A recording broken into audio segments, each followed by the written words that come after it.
Minister হওক president হওক সব তাৰ ভয় এটা থাকে আছেই। এইটো ছ'চিয়েলিষ্ট হ'বলৈ শিকাইছে এতিয়া। যদি মই মৰোঁ এসপ্তাহ বন্ধ হৈ যাব। এই সৰু ল'ৰা তাৰ কথা ইমান হেৰি কৰি লাভ নাই। জুবিন দাৰ মৃত্যুৰ আগতে কৈ যোৱা কেইটামান গুৰুত্বপূৰ্ণ বাণী যিটো সকলো মানুহৰ মন স্পৰ্শ কৰি গৈছে। জুবিন দাই ধৰ্মহীন, জাতিহীন, বিভেদহীন এখন সুন্দৰ সমাজৰ সপোন দেখিছিল। চলক জানি লওক এই ভিডিঅ'টোৰ মাধ্যমত। তাৰপিছত বিস্তাৰিত আলোচনা কৰিম ভিডিঅ'টোৰ শেষত। আৰু আপুনি চেনেলটোত নতুন হৈ থাকিলে চেনেলটো ছাবস্ক্ৰাইব কৰি ৰাখক।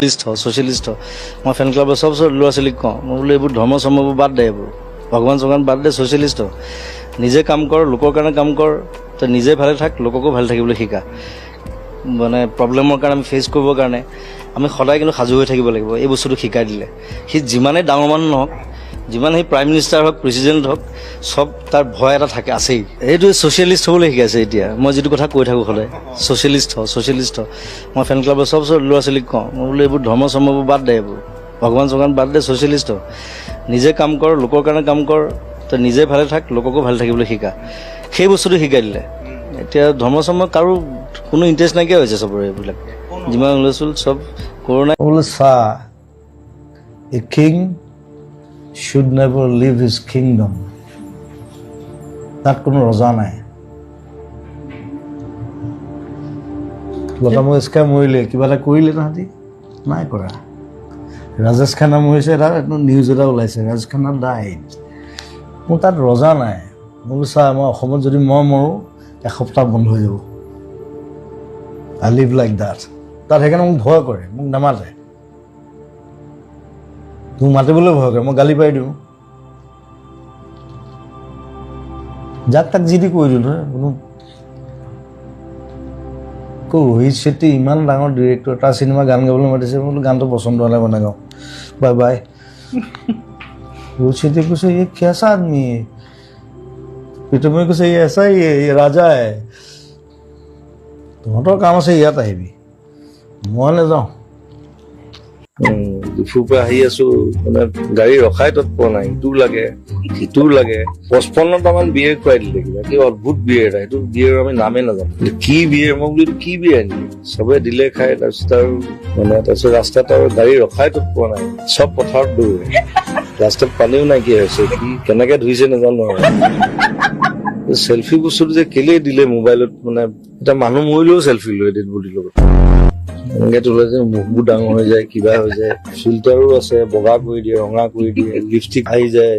ৰাস্তাত চিগাৰেট খালেও বেয়া পাওঁ মই, কোনোবাই মই ডাইৰেক্ট কৈ দিওঁ কিয় ৰাস্তাত চিগাৰেট খাইছো, ইটছ এ পাব্লিক প্লেচ।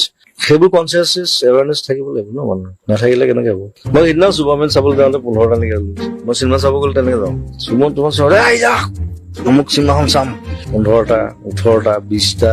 মই প্ৰথম আহিছো কাৰণে চাগে খানা দি আছে, চাদা এইটো খওক দাদা, এইটো খওক। বোলো ইমান খানা কোনে দিবলৈ গৈ আছে, আপুনি প্ৰথম আহিছে 28,000 টকা বিল দিছে। কেতিয়াবা এনেকুৱা হয় ইয়াত 30টা 40টা মানুহ, কিছুমান এনেই আহি ভাত খাই গুচি যায়, গমেই নাপাব কোন। কৈ যে আপোনাৰহে চিনাকি, মোৰ চিনাকি নহয়। আহে পাকঘৰত ভাতটো ৰেডিয়ে থাকে, খাব, খাই ওলাই গুচি যাব। বাৰ্থডে চাৰ্টিত মই ইমান বিশ্বাসী নহয়, চবে পাতে আৰু বাৰ্থডেটো আছিলে দুখৰ দিন, এটা বছৰ গুচি যায়। কিন্তু সেই পৰিস্থিতিত এইগৰাকী অমিপ্ৰভা মহন্তক লকআপৰ ভিতৰত বাৰ্থডে কেক কাটিব লাগে। কয় যে মানে American wives are worst And the best wives are? Japanese girls are like, they are so balanced and disciplined. মানে তাহাঁতে ঘৰ ধৰাত আটাইতকে ভাল বুলি কয়, ভেৰি ডিচিপ্লিন নহয় জাপানিজ বিলাক। মোৰ ঘৈণীও দেখিবলৈ জাপানিজ টাইপ। হিমন্ত বিশ্ব শৰ্মাক দেখিছো মোতকে বেছি জপিওৱা।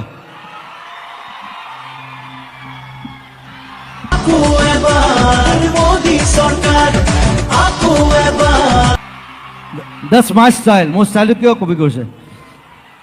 হিমন্তৰ পৰা পইচা ল'ব লাগিব। ৰিচেণ্টলি হিমন্ত দাই বিৰাট ধুনীয়া ডান্স কৰিলে, হয়নে?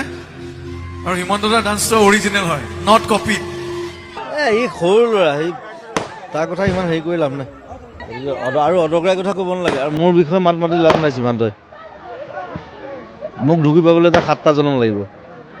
চ' বয়সৰ লগে লগে আপুনি দেখিছে কেৱল শিৱ হৈ থাকিলেই নহ'ব, মাজে মাজে কৃষ্ণ হ'ব লাগিব।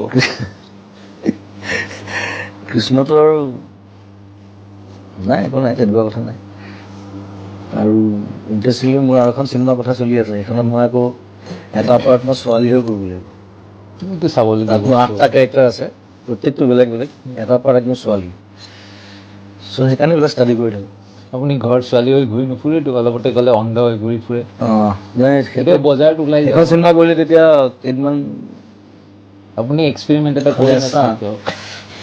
সেইটো আকৌ ছোৱালী নহয়, সেইটো আপুনি ইমপ্ৰভাইজ কৰিম আপুনি এইফালৰ পৰা গৈ পেলাই আধাত ৰৈ গ'ল। সেইটো ইমপ্ৰভাইজ কৰিম মই। ছোৱালী হ'লে গম নাপায়, একদম পুৰা ছোৱালী হৈ দিম। হিমন্ত বিশ্ব শৰ্মাই তোমাক কিয় ইমান ভাল পায়? তুমি কিয় ভাল পোৱা মই নকওঁ, কিন্তু মুখ্যমন্ত্ৰী ডাঙৰীয়াই তোমাক কিয় ইমান ভাল পায়, কাৰণটো কি? হিমন্ত দাক মই প্ৰথম লগ পাইছিলোঁ হেৰিত, এই গুৱাহাটী ইউনিভাৰ্চিটিত শ্ব' এখন কৰিবলৈ যাওঁতে। তেতিয়া তেওঁ পলিটিক্সত তেনেকৈ নাছিলে, যদিও কটনৰ পৰা ওলাইছিলে। গৰিমাৰ লগত খুব ভাল আছিলে। হিমন্ত দা 3বাৰ GS জিকিছে নহয় কটনত। কেম্পেইনিঙত গৰিমাহঁত আছিলে মানে লগত।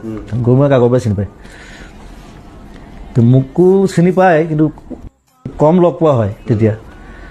তাৰপিছত লাহে লাহে মানে সংস্পৰ্শটো বাঢ়িলে, ক'ৰবাত লগ পাওঁ, আড্ডা মাৰোঁ, তেনেকুৱা কথা পাতোঁ। তাৰপিছত তেওঁৰ দেউতাকৰ গান 8টা গান মই মিউজিক কৰিলোঁ ৰুণজুন এলবামটো। চ' তেনেকৈ বণ্ডিংটো বাঢ়ি গ'ল আৰু মোক ভাল পায়, মৰম কৰে। ৰাজনীতি বাদ দি মুখ্যমন্ত্ৰী ডাঙৰীয়া কোনকেইটা কথা তোমাৰ ভাল লাগে? মই ৰাজনীতি মোক কিন্তু CM গোটেইকেইজনেই ভাল পাইছিলে। গৌৰৱ গগৈও ভাল পাইছিল, হিতেশ্বৰ শইকীয়াও ভাল পাইছিলে, গৌৰৱ গগৈতো ভাল পায়, আৰু তৰুণ গগৈ ছাৰেও ভাল পাইছিলে, আৰু তাৰপিছত হিমন্তও ভাল পায়। এতিয়া মই যিকেইজন CM পাইছোঁ গোটেইকেইজনে ভাল পায়। কাৰণটো কি বুলি ভাবা তুমি এতিয়াৰ? মিউজিকৰ কাৰণে চাগে, গানৰ কাৰণে, মিউজিকৰ কাৰণে। আৰু মোৰ ষ্ট্ৰাগলটো জানেতো, ক'ৰ পৰা আহিছোঁ, কেনেকৈ আহিছোঁ, অ'পেন বুক আৰু। চ' সেইটো কাৰণে ভাল পাইছে। আৰু মই অকণমান খাৰাং খাচ কথা কোৱাৰ কাৰণে ভাল পায়। যি কোৱাটো সন্মুখতে কোৱা, এই কথাটো খুব, মই এই কথাটো যি কথা কোৱা সন্মুখত কোৱা, লুকুৱাবলৈ নাই, পিছত ক'বলৈ নাই। হিমন্ত দাই কয় তুমি ফটকৈ কৈ দিবা য'ত যি আমাৰ দিগদাৰ হৈ যায় বুলি কয়। মই বোলো নাই, ওলাই যায় বোলো, উপায় নাই, মুখৰ পৰা ৰাখিব নোৱাৰোঁ। তুমি হিচাপ ৰাখিছানে কিমান গান গালা এতিয়ালৈকে? গিনিজ বুকৰ কথা আছে ইয়াত। গিনিজ বুকত যাব মোৰ নামটো। এজন ল'ৰা বিশাল বুলি ভাইটি এজনে, সি তাৰ ঘৰতে মানে আৰ্কাইভ বনাইছে, মিউজিয়াম। সি কালেকশ্যন কৰি কৰি কৰি মোৰ গানবোৰ এতিয়ালৈকে 38,000 পাইছে। 38,000। চ' এই বছৰটো আৰু 100 গাইছোঁ। চ' অতি শীঘ্ৰে 40,000 হ'ব। চ' হায়েষ্ট গান গোৱাৰ ৰেকৰ্ড আছে SP বালাসুব্ৰমণ্যমৰ, চাউথৰ, 29,000। সেইটো মই কেতিয়াবাই ক্ৰছ কৰিলোঁ। চ' বিশালে সেইটো কাৰণে লাগি আছে যে মোৰ নামটো গিনিজত যাওক, আৰু গিনিজত যোৱাটো খাটাং হৈ আছে আচলতে।